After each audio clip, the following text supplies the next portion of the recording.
Okay, what's up, YouTubers?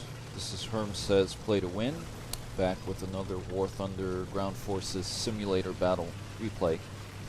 So this time in the Tiger on Kursk, and so this is actually an interesting setup here because we've essentially got a platoon of 4 Tiger 1s. And I thought this was really cool, seeing this pair of Tigers drive by in front of me like that. So acting as a 2-tank section of Tigers. I really actually like this map, Kursk. The reason being that you can essentially choose your playstyle and your tactics on this map. So on the German side, the map is big enough that you can take advantage of the Germans' long-range firepower. On the Soviet side, the terrain is such that you can take advantage of T-34's mobility to do flanking movements. And if you're in something like a TD, or in something like an IS-2 that can actually kill things at long range, then you can also take advantage of the cover afforded by various trenches in order to shoot from long range. So, yeah, this turns out to be a good setup for our platoon of Tigers here. As I try to zero in on the enemy IS right there. Looks like an IS-2. Yeah, hard to hit targets on the move, obviously. Especially at long range. This guy is probably, 2 kilometers away or so. The other thing I really like about this map is that the distances are long enough where if you actually look through the gunner scope and examine and observe the battlefield, you can actually spot targets at distances that won't automatically show up on the minimap. One of the things that I don't like about the simulator mode is all the data that's presented on the minimap as far as enemies being spotted, being automatically spotted as soon as they come within some particular sight range and come within line of sight, even if line of sight is actually being blocked by trees. I mean, that never made any sense to me. First of all, I don't think in simulator battle there should be any map markers of the enemy at all. Certainly not in some auto-detect fashion, which appears to be what goes on. And even if there were map markers, there shouldn't be map markers for vehicles where the line of sight is being obscured by trees or bushes. Because it just doesn't make any sense. You know, if an enemy vehicle is well hidden in, you know, behind a tree line or something, I mean, it just kills the immersion that you can spot them automatically on the minimap if you just drive within a close enough distance to them. So word is they're going to actually take out the minimap markers in simulator battle, and that's going to be a welcome change. Now, the downside, potential downside, is that this might encourage a more kind of campy playstyle.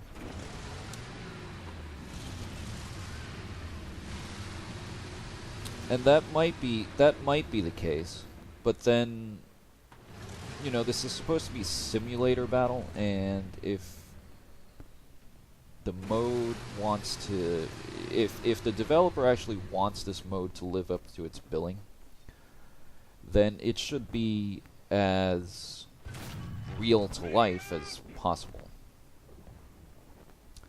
So I would be really willing to take the risk of things being more campy in order to have a more true-to-life experience in the gameplay. I mean, this game has 2 other modes. I mean, if simulator battle is just too much of a simulation of real life, then, you know, it's entirely possible to go play one of the other modes, which are easier to learn and easier to play because there are aids for target acquisition. Yep.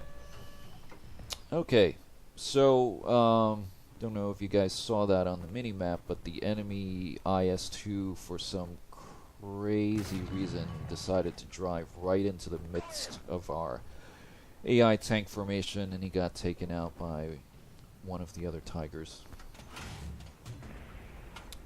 I have no idea. Yeah, the enemy heavies were not doing so great this game.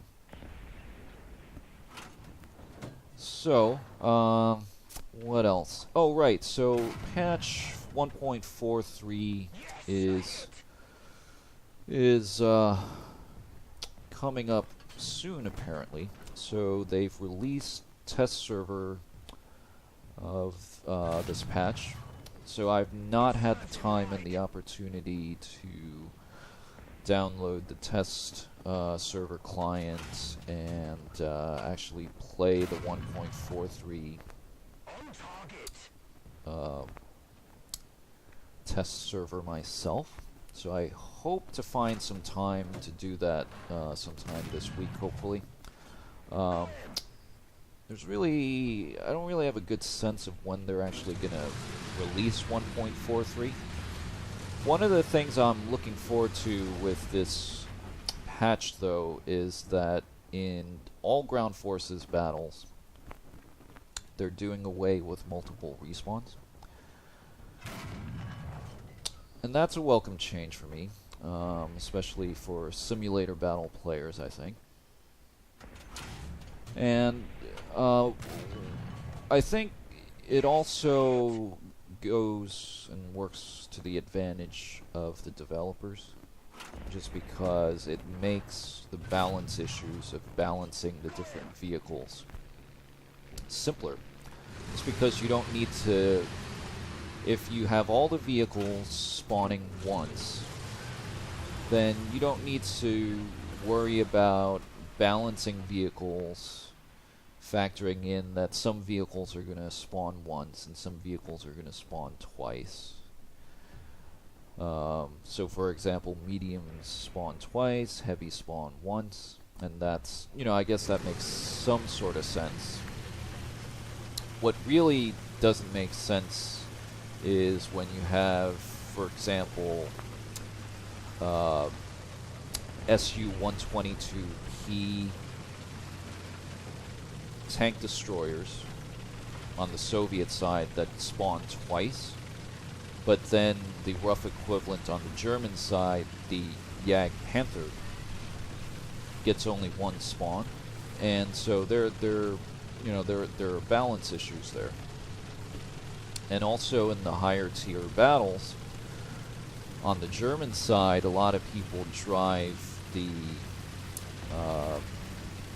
Tiger II, whereas on the Soviet side, a lot of people go for things like T-44s, T-54s, and so under the existing system, the mediums essentially can just outspawn the Tiger IIs. And so that creates a lot of balance issues, because if you think about it, I mean, the Tiger IIs, are they twice as survivable as something like a T-54 or even a T-44? Well, some situations, okay, you can make that argument, I think, but in other situations, in smaller maps, where there are a lot of close quarter encounters, close quarter engagements, I doubt that, as a general rule, something like a Tiger II is going to be twice as survivable as a T-44. So, I know for a fact that driving a Tiger I in a small map, the Tiger I is definitely not twice as survivable or twice as lethal as something like a T-34. I mean, if a T-34 gets a drop on a Tiger and can hit the Tiger in the side or in the rear, yeah, a lot of times that Tiger is going to lose that engagement. And so I really don't think there's a need for mediums to get 2 spawns. I mean, in real life, mediums had the advantage in terms of mobility and in terms of flexibility. And so, yeah, and so the way things developed, for example, in World War II, on the Soviet side especially, a lot of tankers favored the T-34 because it was more mobile. It had more flexibility than the heavy tanks. I mean, especially things like the KV, which, although they were pretty heavily armored for their time, were pretty slow. So yeah, I'm looking forward to the changes. Like I said, hopefully I'm going to find some time to go ahead and install the test server client and test out the 1.43 test myself. So yeah, hopefully I can deliver some of that content to you. Yeah, so if you've hung around, thank you again for watching, and see you on the next one.